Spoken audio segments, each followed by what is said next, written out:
Hello, everyone.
I just pinged Margaret.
Did you contact her, Ryan?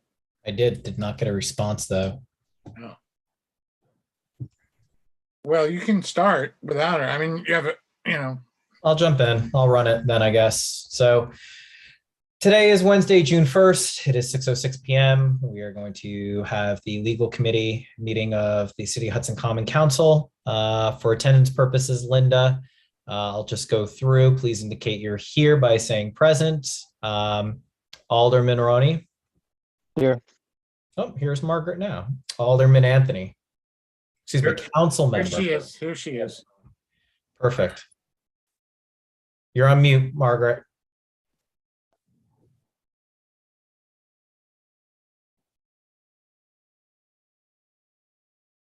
Sorry, That's okay.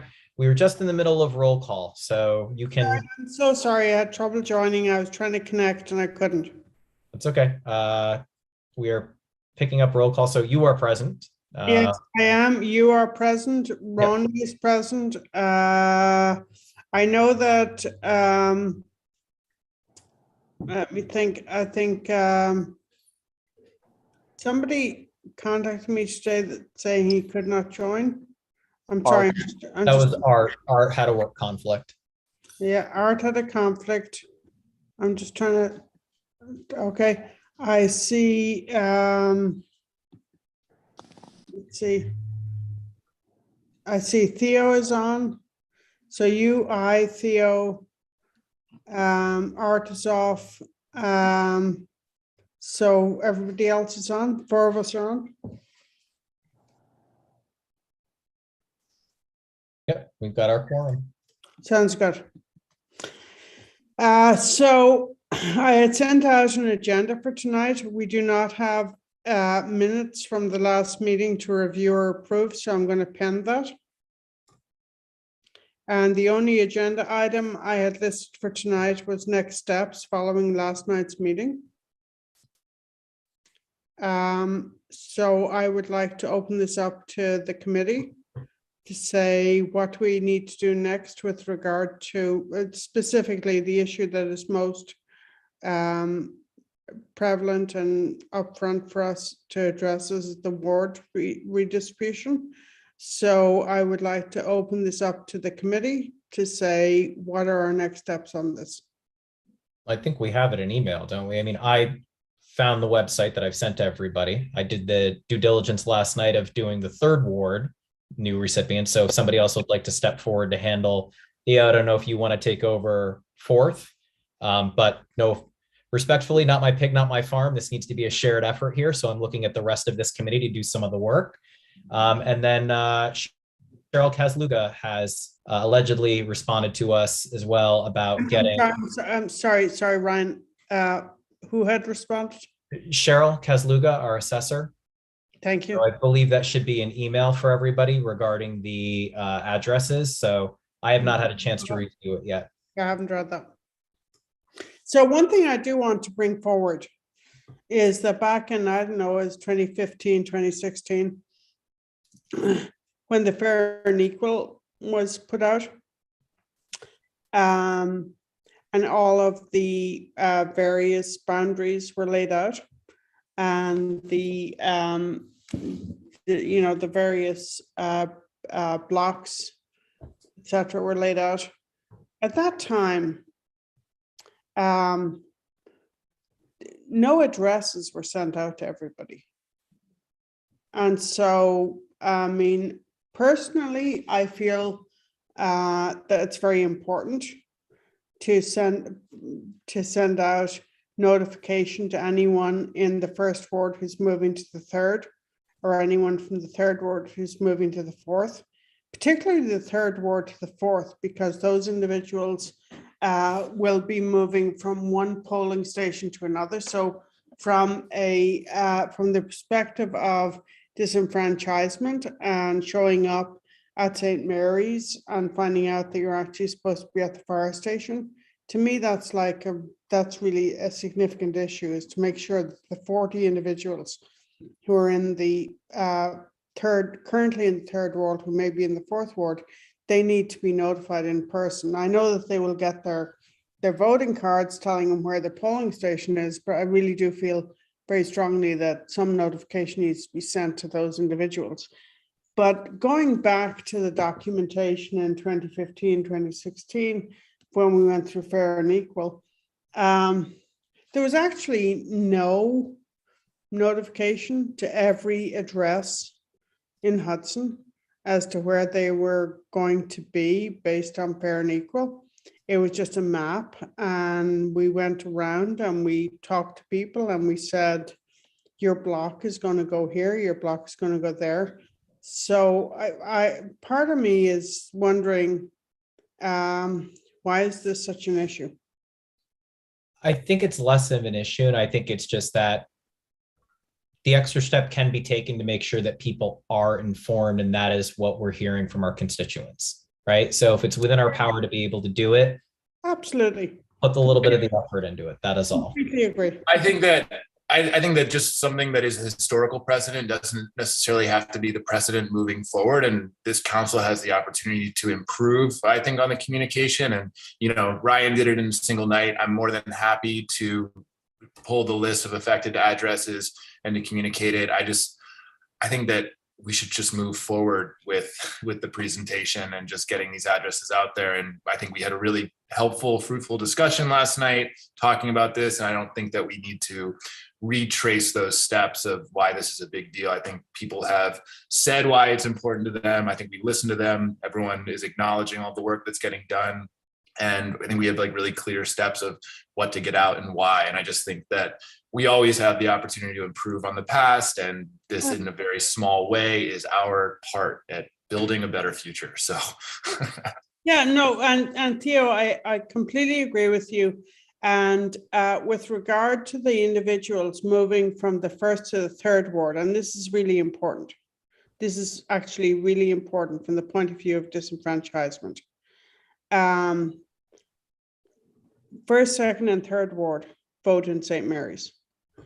So regardless, particularly for the primaries and so forth, I show up at St. Mary's and they look at me and they say, oh yeah, you're in this ward, that ward, whatever. Great, fine, I go vote.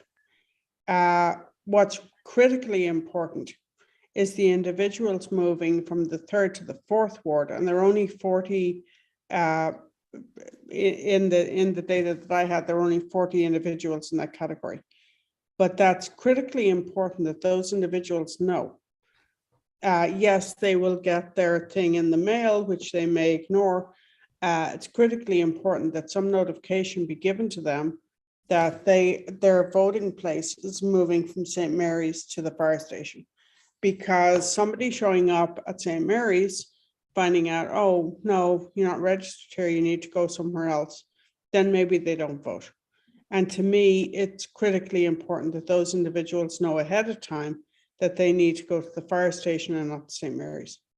It's separate and entirely from them getting their little yellow slip in the mail saying your polling station is X, because a lot of us just don't really pay that much attention. I do think it's really important for you to look at the 40 addresses moving from third to fourth, so that those individuals are notified that they are actually moving to the fourth ward. Because disenfranchisement is, to me, that's the bottom line. We can't have that. Yeah, I'm in agreement too. So the only thing I put on the agenda for tonight was next steps. So what do we need to do next? Ryan, just to be, so Ryan pulled the addresses of the first moving to the third, correct? That's correct. Okay, and so I will pull the addresses of the third moving to the fourth. So my new constituents, I will pull and send to everyone. The map's easy, Theo. Basically, if you get in Center over Hudson, go into the 1, 2, 5, 3, 4, and then every single block actually has the building numbers, and it'll delineate, like 701 Warren has 1, 2, 3, 4. So it's units 1 through 4. And you can click on that as well, just to confirm you're not missing anything. And then just follow it by the old boundary. So I think you're picking up Dodge. Yeah. Dodge State, like that State, yes. Quadrant over by the library. Okay. I did send out the exact street lists that were involved. And when I reviewed this, Crystal, I think you're on. is Crystal on? I'm here. Yep.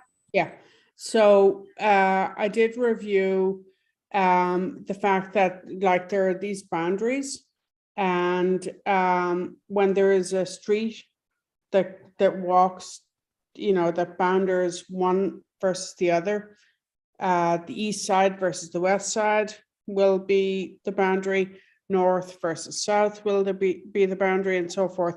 So Theo, I can give you exact boundaries for the block. It's a very small block for your group, and I would love that.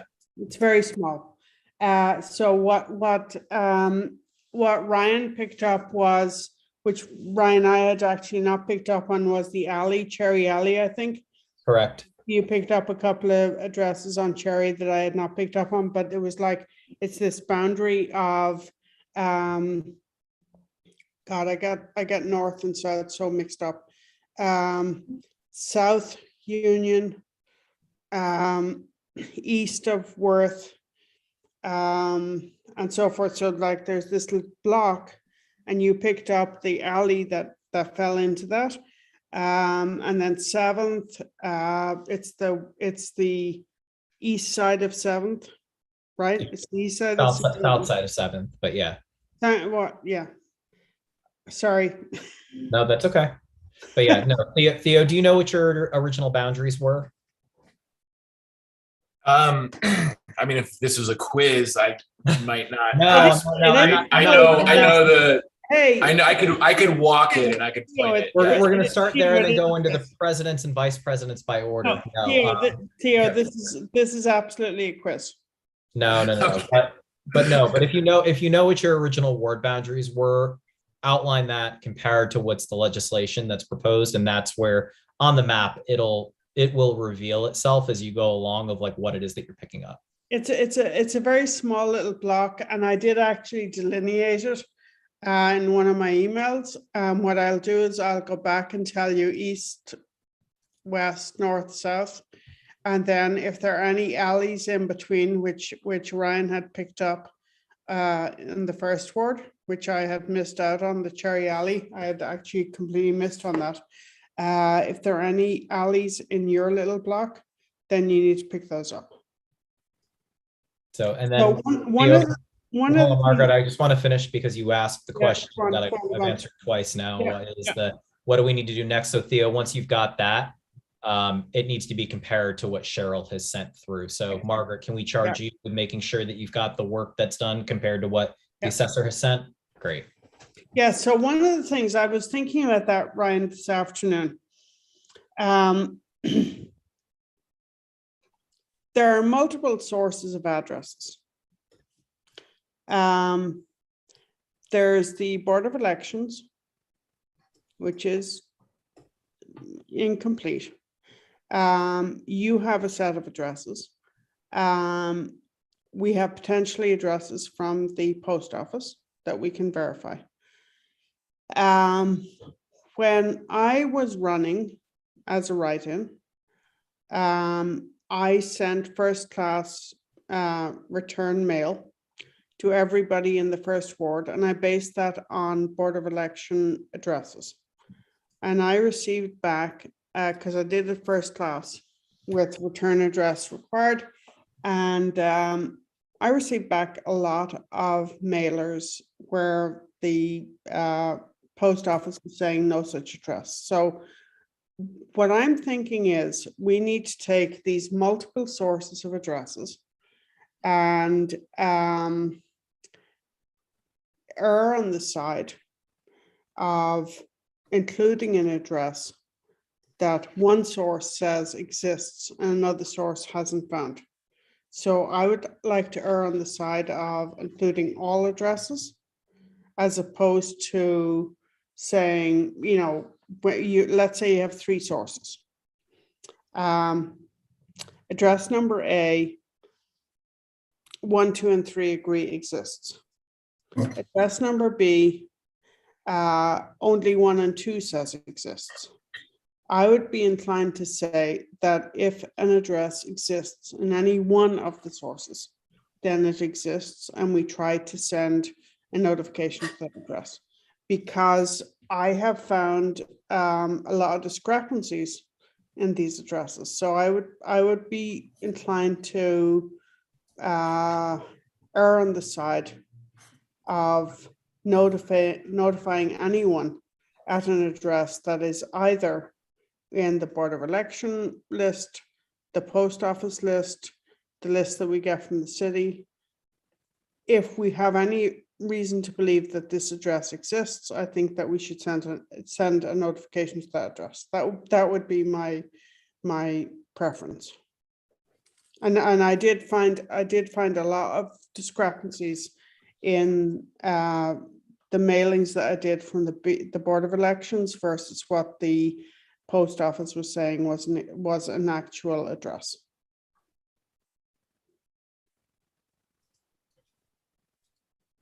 I just thinking of I'm just thinking of top line items of just what should be communicated.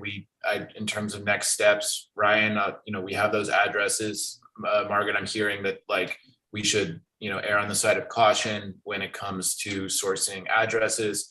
I'm just thinking just that a very clear minimal way of communicating this to the public would just be a list of who is being affected, where your new voting will occur if you're being affected, when this will be enacted, why we're changing the wards, what our methodology for changing the wards was, and finally where that data comes from that we're enacting the methodology on. So I think those 6 things, if we're able to communicate in a single one sheet, yeah. Six simple slides that can be posted on the city website. And so Theo, literally, sorry, that's it. Theo, that sounded great. Do you Yes. think that you could put that in bullet points in an email? Just the headings or just the or answers to those questions? The bullet points of what Yeah, totally. Yeah. You could just put the bullet points of what you just said. Now, the only thing that I would say to you about who we're communicating with is that what we need to do, because we're dealing with addresses here, what we need to do is a communication to the voter at and whatever the address is.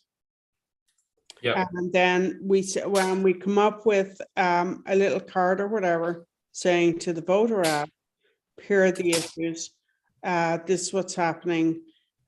First to third, they're not going to have a change. We need 2 different cards. First to third, they're not changing the polling location. They're still at St. Mary's. Third to fourth is really important because they need to understand that their voting location is going to move from St. Mary's to the fire station. That's actually really, really important. I know it's only 40 people. Yeah. But they really need to know that. Yeah. Bullet point number 2. Yeah. I do want to just say that Kate has had her hand up for a while, and Verity also raised her hand as well. So I just want to make sure. Yeah, sorry, I haven't. I'm sorry. As the delinquent chair of the meeting, I have not been paying any attention. I've just been focused on the conversation. So we have Kate Tracy. Okay, Kate, go ahead. Theo did a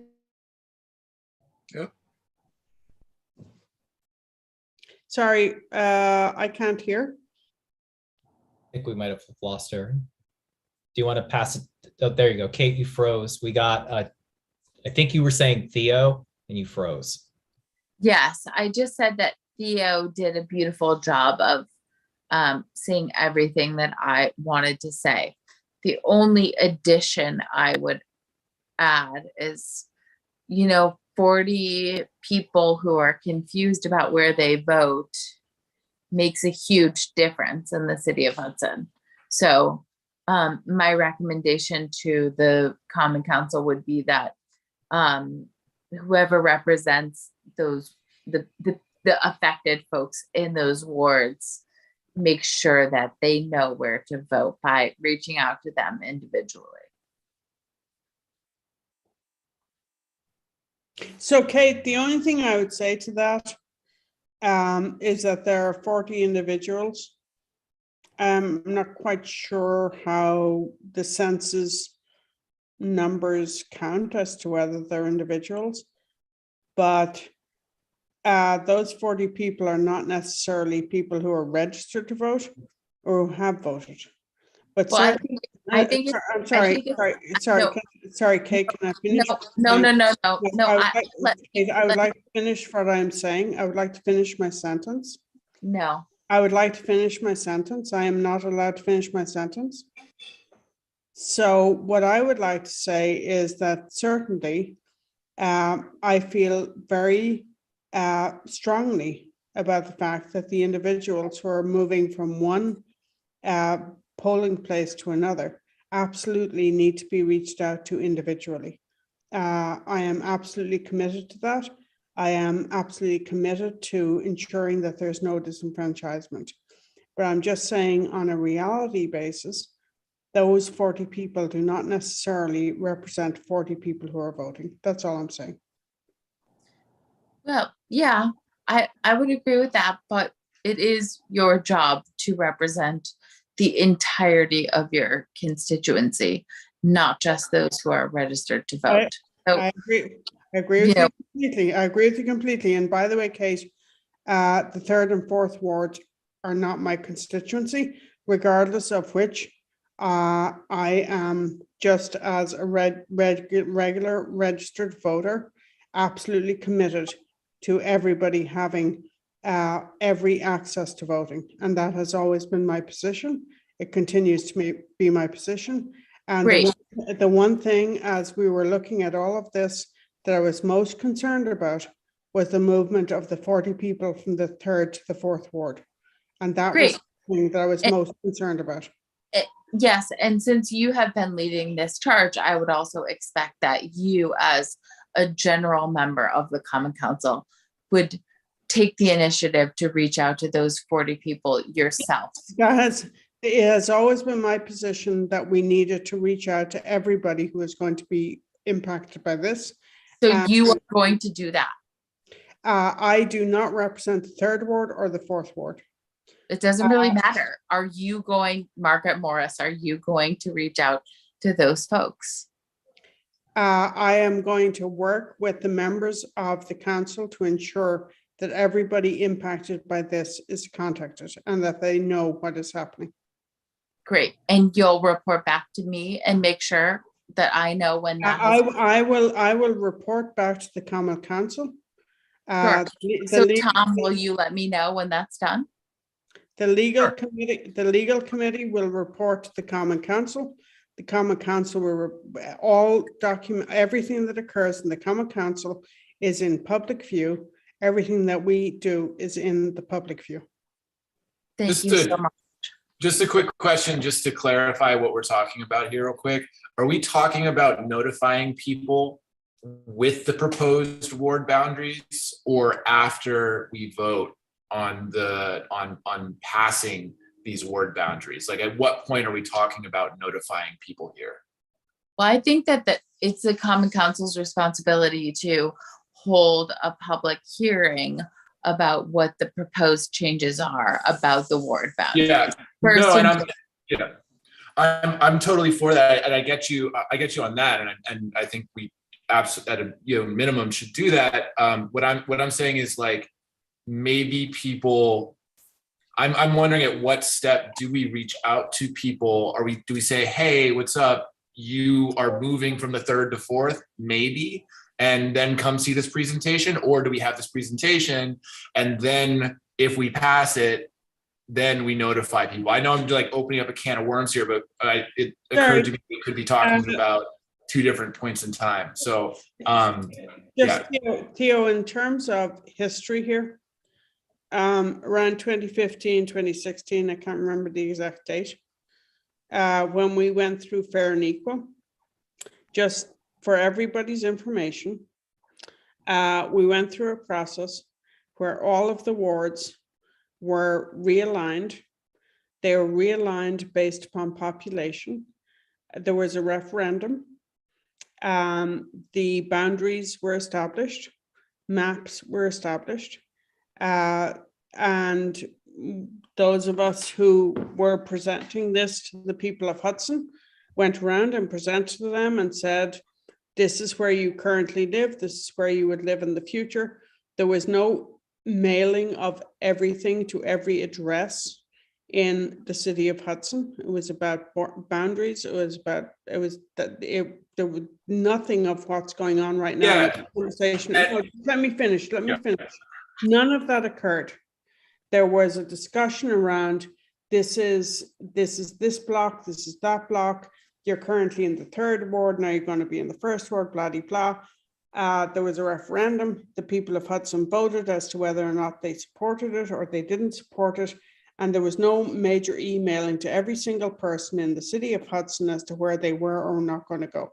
So what's the discussion that's going on right now goes way past what occurred in 2015, 2016 when we did fair and Be equal. better, Margaret, be better.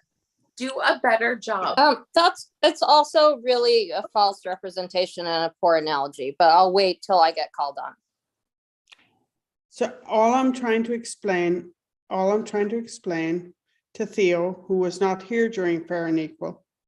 No, is- I appreciate the historical context. I'm just literally trying to just focus on right now. No, I think that we all Theo, have agreed that certain things have happened.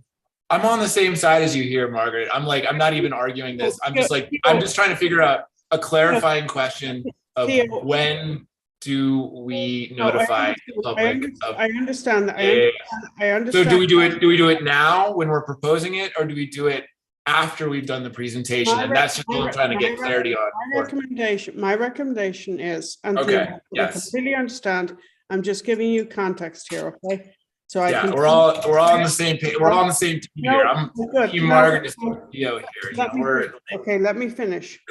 Yeah, I'm just saying, my recommendation is that we as a council come up with a reasonable strategy to bring the wards into compliance with the legal requirements, and then we notify people as to what the situation is. And then in November, there is a referendum and they get to vote yay or nay on whether or not they find this acceptable. We come up with a solution, we present it to the people of Hudson, they get to vote on whether they agree or don't agree, and that's it. understood. Okay, good. Yeah. I'm just wondering, when I write some postcards and lick some stamps and send it out to the 40 people that are affected, which is like, it seems like 2 hours of work on my end that I'm willing to do. Do I do it next week, or do I do it in a month? That's all I'm asking. And if there's any feedback from people, whether it's My recommendation to you is that you do it after the council has voted and decided this is what's happening, people. Okay. Here you go. This is the thing. You do get to vote in November on a referendum, whether you want to vote yay or nay. There you go. That's my recommendation. And I entirely disagree with Margaret. I would say, Theo, it's your responsibility, Kate, to inform your constituents about the potential change. I agree with that too, but Kate, I've had my hand up for a long time as well. Could you wait to jump in?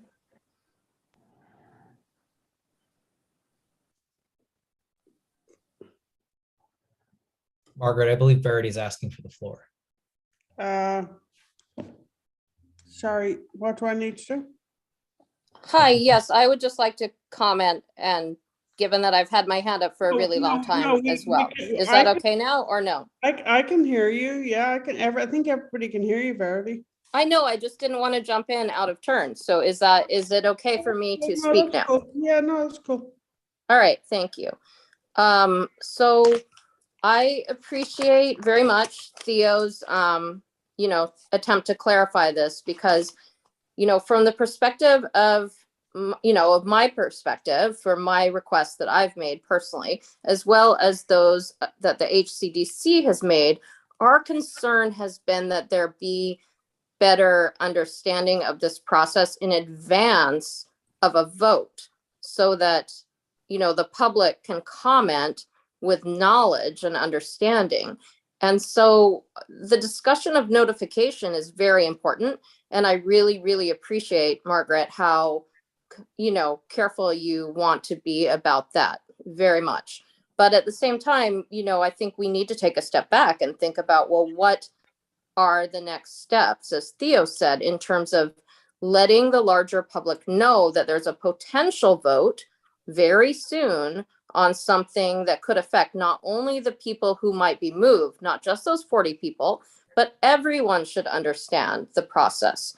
So that's one point. Second is that, this commenting that everyone gets to decide at the referendum, that is actually pretty disingenuous, because at that point, people just vote yes or no, and they don't really know what it means if you don't educate the public in advance.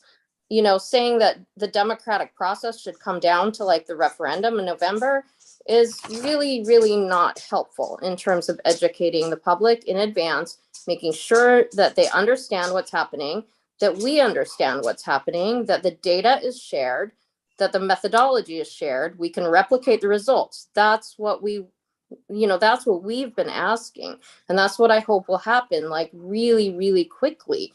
And finally, the fair and equal campaign, it's not a great analogy because that was by private citizens. I was part of it.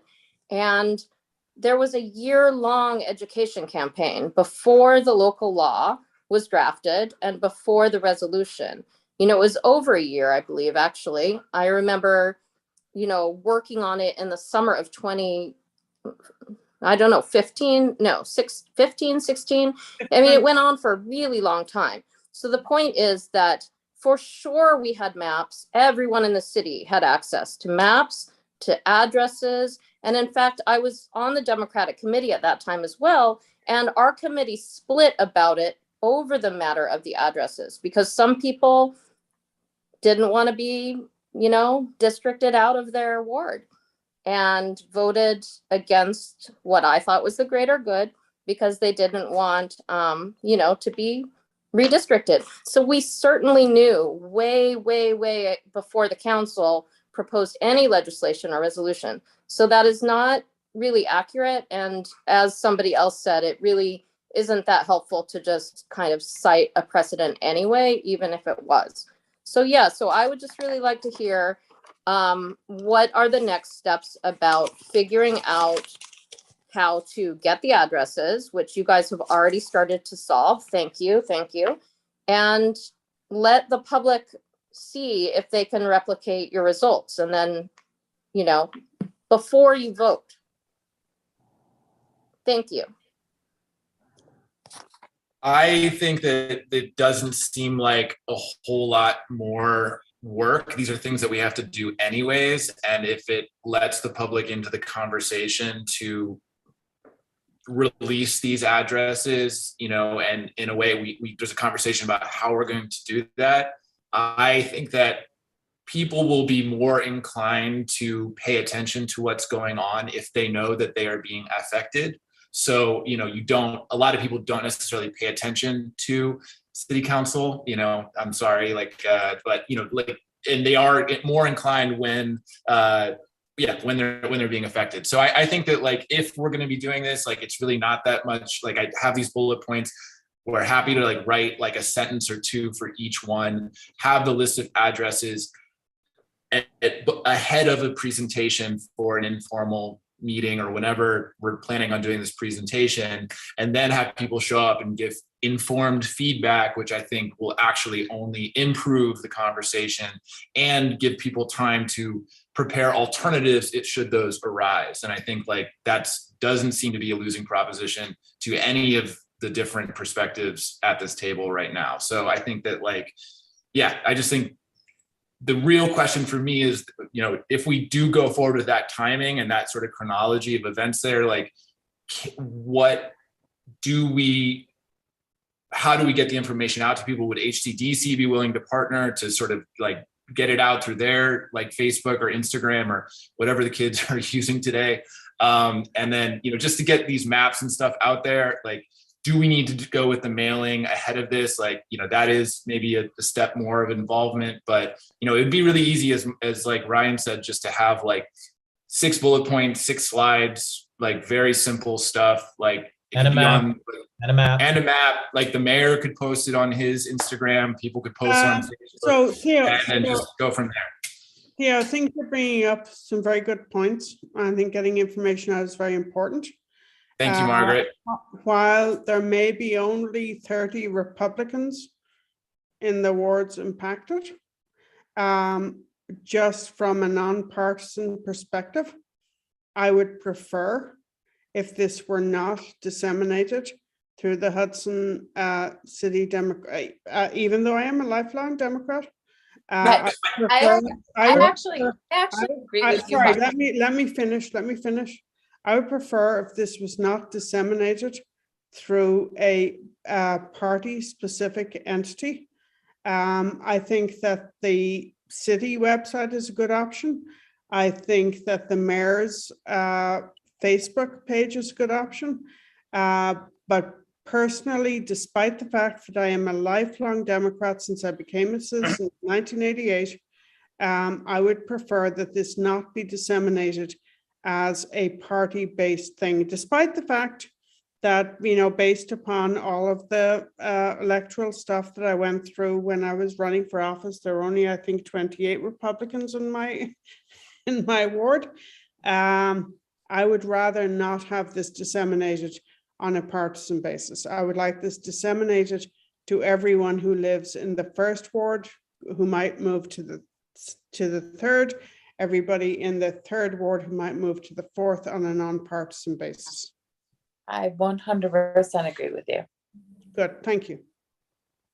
So what do you think? How do we? Margaret, there's some hands up. I don't know if you're noticing. Margaret, I think- Tom and Dorothy. Dorothy, I think Dorothy's was. up. Ronnie had his hand up, I think.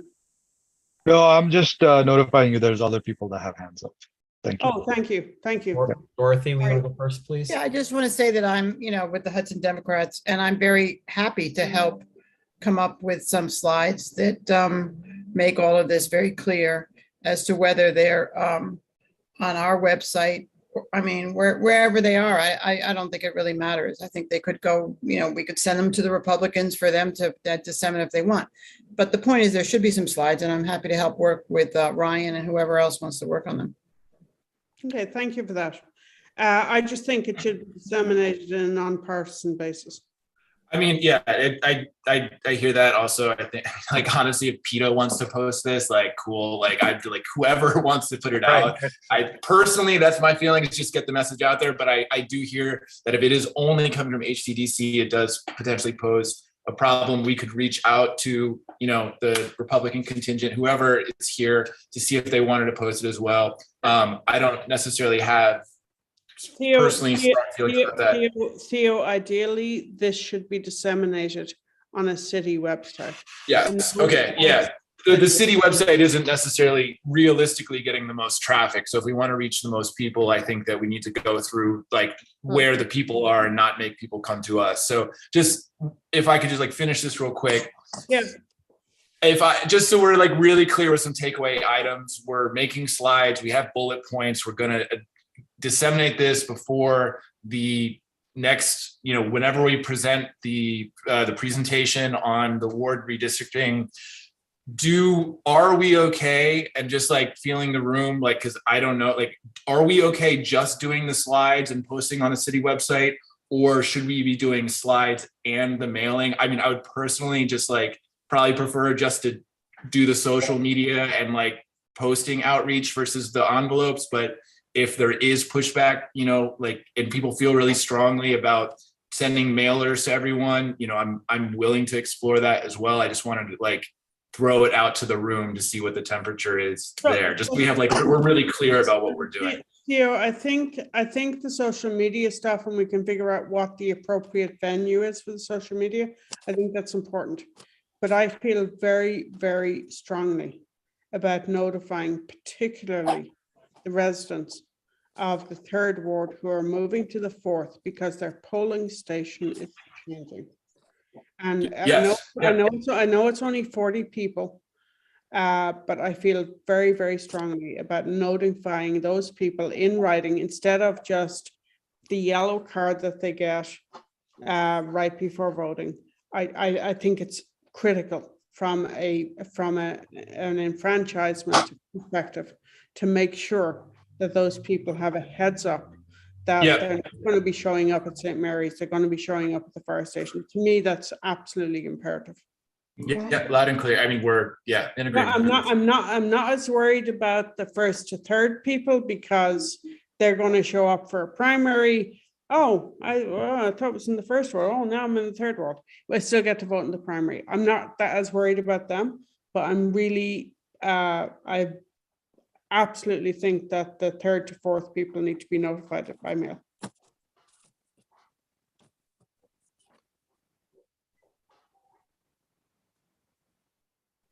Tom's been trying to get a word in for a while. Tom is next. Thank you. First of all, right, it's clear HDC, whatever, the Hudson Dems shouldn't, they can disseminate whatever they wish. That's their business. They shouldn't be involved in the planning process of the presentation is what should be clear.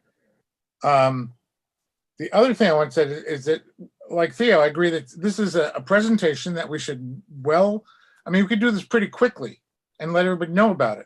And then, of course, once we make a decision, then, of course, Margaret's correct. It would be nice to send a postcard to everybody affected. So I think that's our game plan, if I can suggest it. I mean, Yes. it's not my meeting, so I don't really want to. Yeah. My vote is for like slide carousel image communication, very simple, minimal, get it out there. If people are interested and show up to the meeting, that's great. And then we vote on it. And if that happens, then we send out mailers, particularly to my new constituents, inform them of their new polling place. And so Theo, as the media and film guy, we're gonna go to you and say, hey, put all this together. Thanks, guy. Well, I might need a raise for that, but we can talk. We can give you $5. How's that? I'll take it right to the D&D. Yeah. So there are a couple of hands up here now that Linda, you have your hand up? Yes, Go ahead. I just want to point out to you that the fourth ward votes at 401 State Street. Fifth ward is at the Central Firehouse. Sorry, you're breaking up, Linda.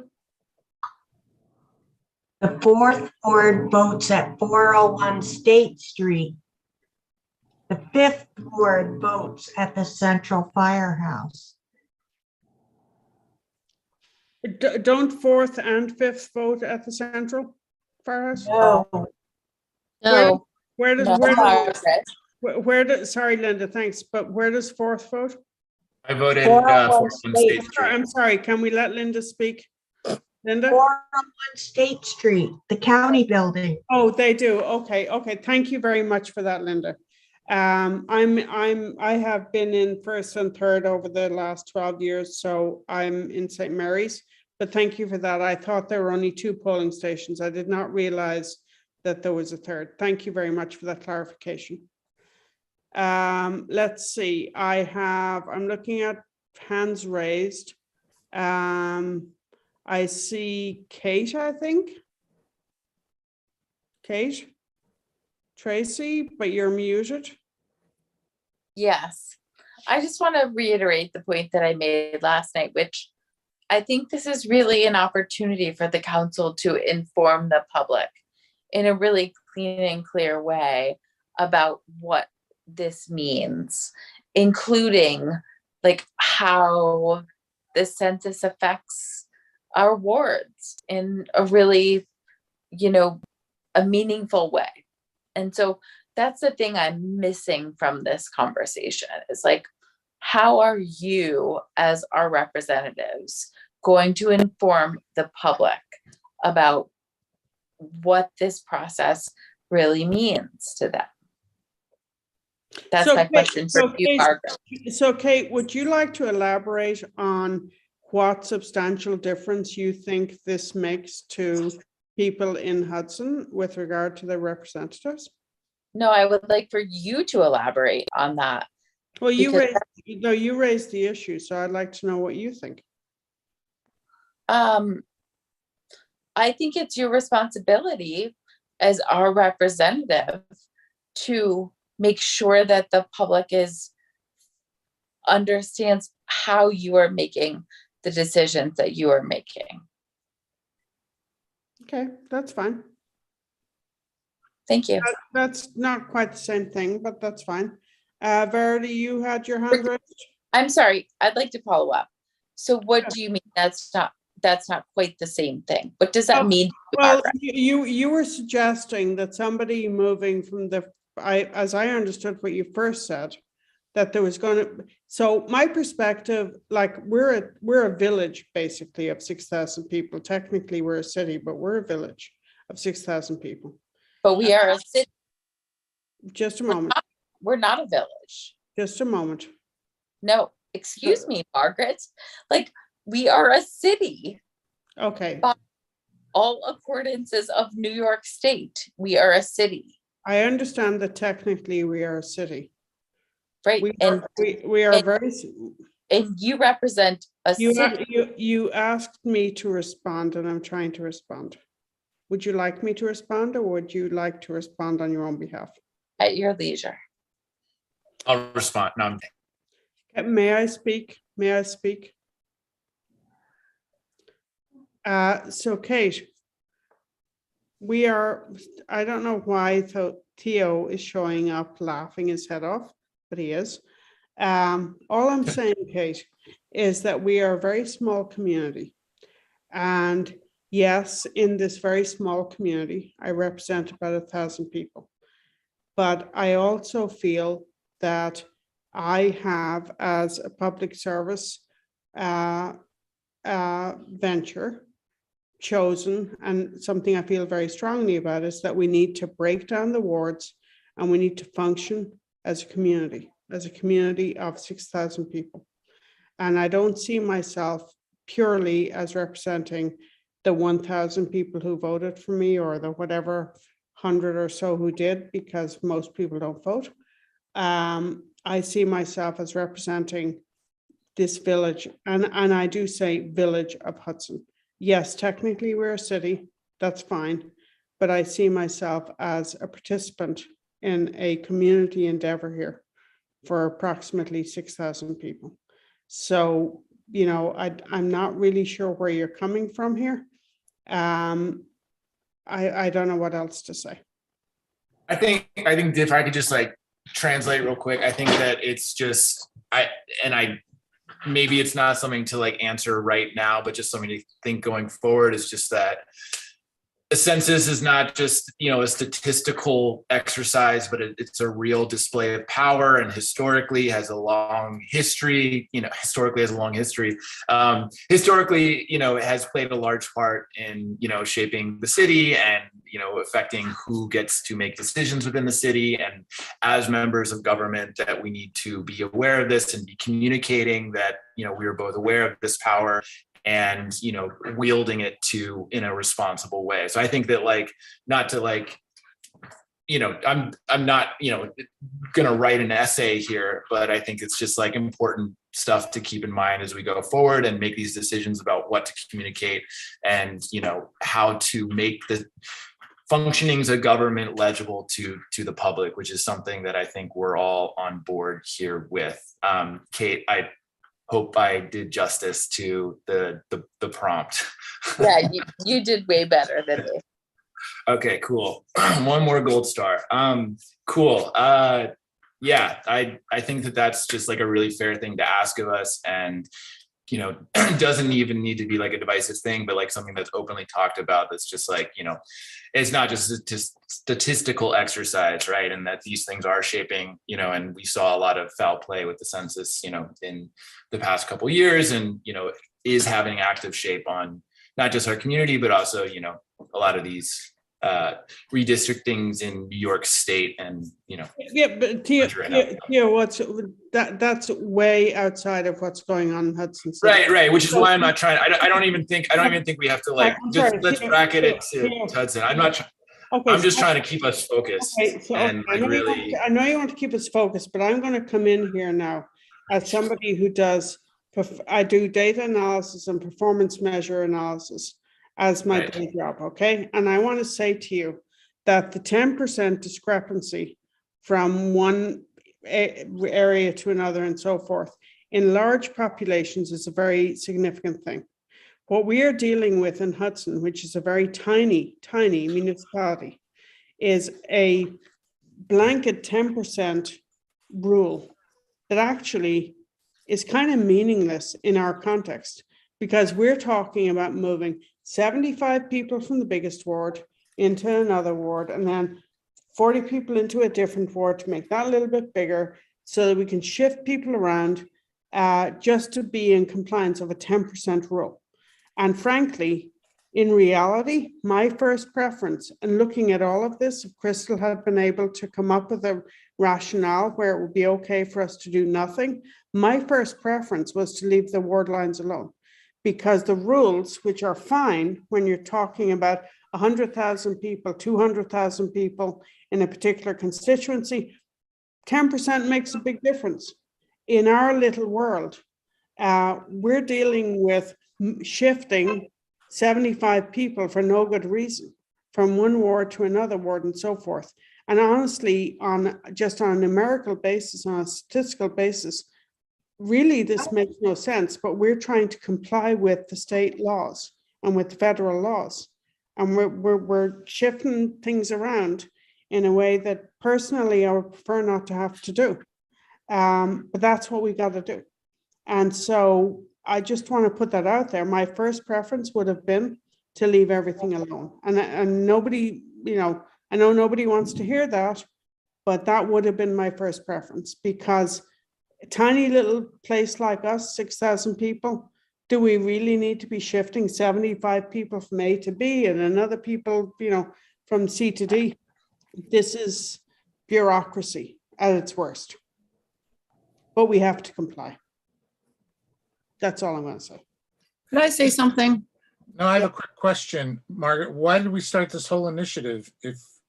in that Because we are legally, because I pursued it with Crystal, and Crystal wrote us a memorandum, and she looked into it. She looked into all of the reasons why we might be able to not Right. do anything, and she came back and said, no, you got Got to. it. But my point is, it was your initiative. It wasn't my initiative. It's the law of the land. No. Who brought it to your attention that it's, quote, the law of the land? It initially what- it came up, I think in, I don't know, January, February, it came up. We brought it to Crystal. Crystal looked at it. She Who? said we were required to Margaret? comply. Tom asked you a specific question. That's okay. Who brought it to your attention? I'm just curious why we even spent all this time on this if you didn't feel it was necessary. Because we are required to do it. And if you want, Crystal, I don't know if you're on the phone. She's right here. But okay, Crystal, no, I Crystal, withdraw my question. Never mind. thank you. We are required to do this. Can I just make a point? I think it's important. The reason that this has to be done is the reason that fair and equal had to be done. And that Yes. is that maybe 40 people or 75 people doesn't seem like that much in any 10-year period. But over time, what happens is that one ward becomes a lot bigger than another ward, and then Yes. you don't have the equal representation. And so Thank you, Dot. and so that at the time that fair and equal was put into place, the people who wanted it and voted for it knew very well that there would be a need to readjust with the census every 10 years. And it's not that big a deal to do it. So that's number one. Number two, you know, I don't really think that the state redistricting is all that irrelevant, since it does have to do with the census also. But, you know, as we all know who are following the state redistricting, the question is, where does the Democrats live and where do the Republicans live, and where does the balance, how does the balance of power change when you have, you know, this gerrymandering that went on and now has been fixed? So my question to you, Margaret, is how many Republicans are moving from one ward to another ward? And does this redistricting change the balance between Republicans and Democrats?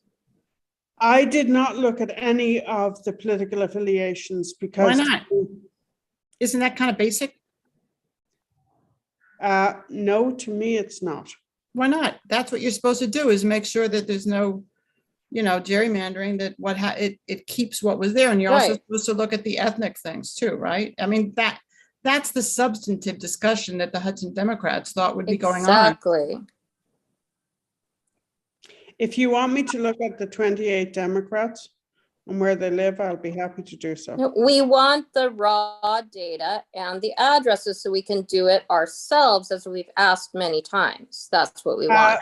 So Verity, all you have to do is go into the DRA application. You've said this, okay, can we, I have I had think- my hand up for a long time, so can I make my points and comment now?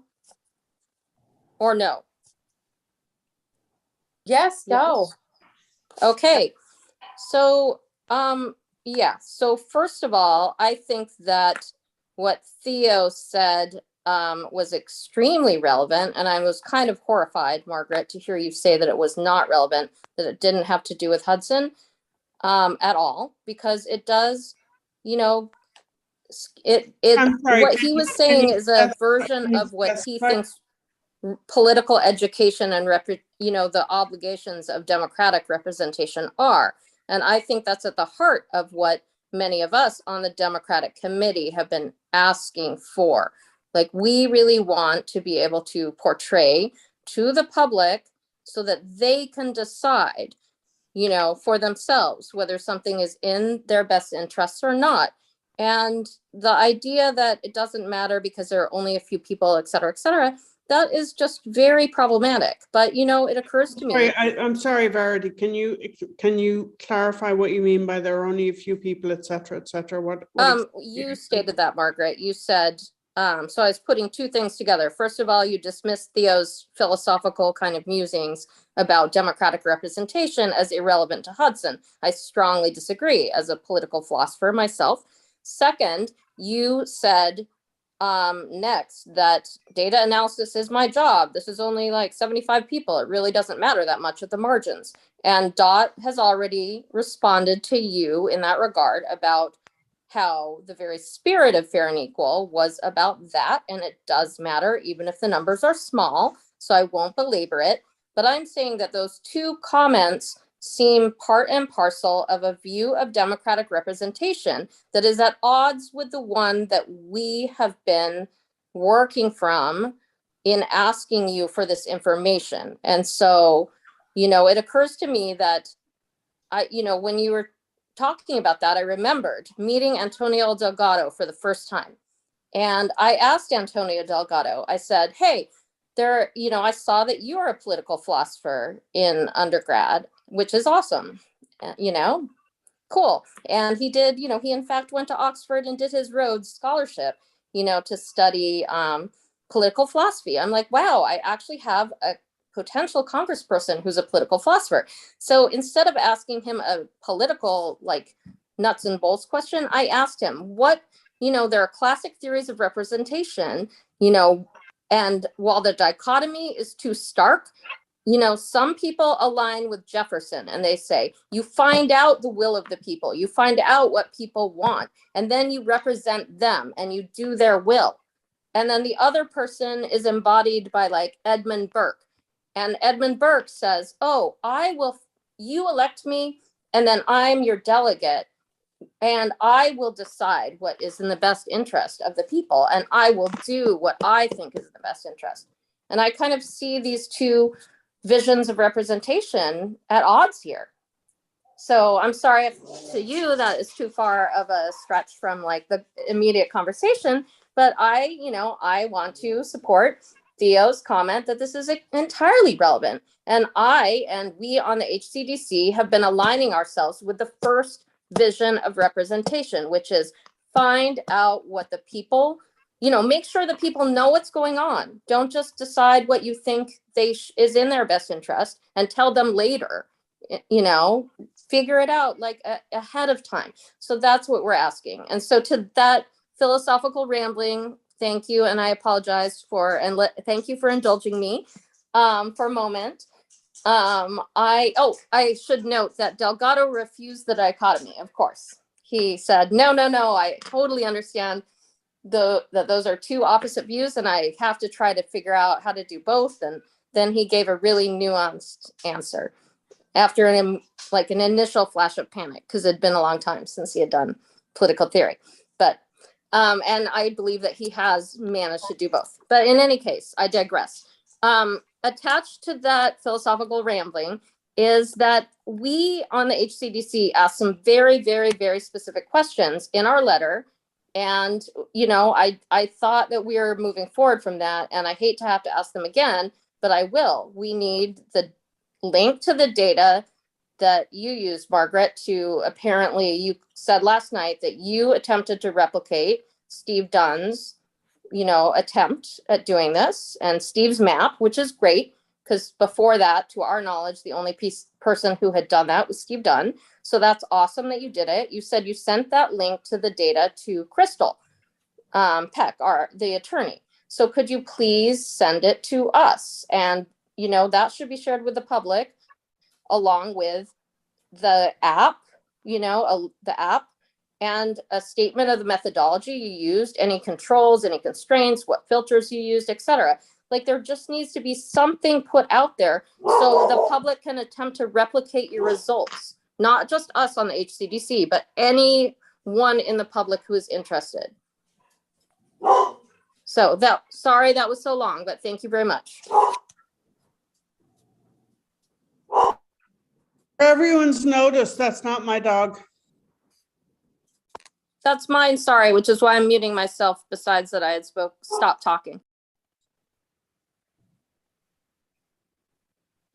Let's see, do we have any other hands raised? Let me see. So Margaret, you're not going to respond to Verity's No, request? I know, I'm just taking in what you said. I don't have anything to say right now.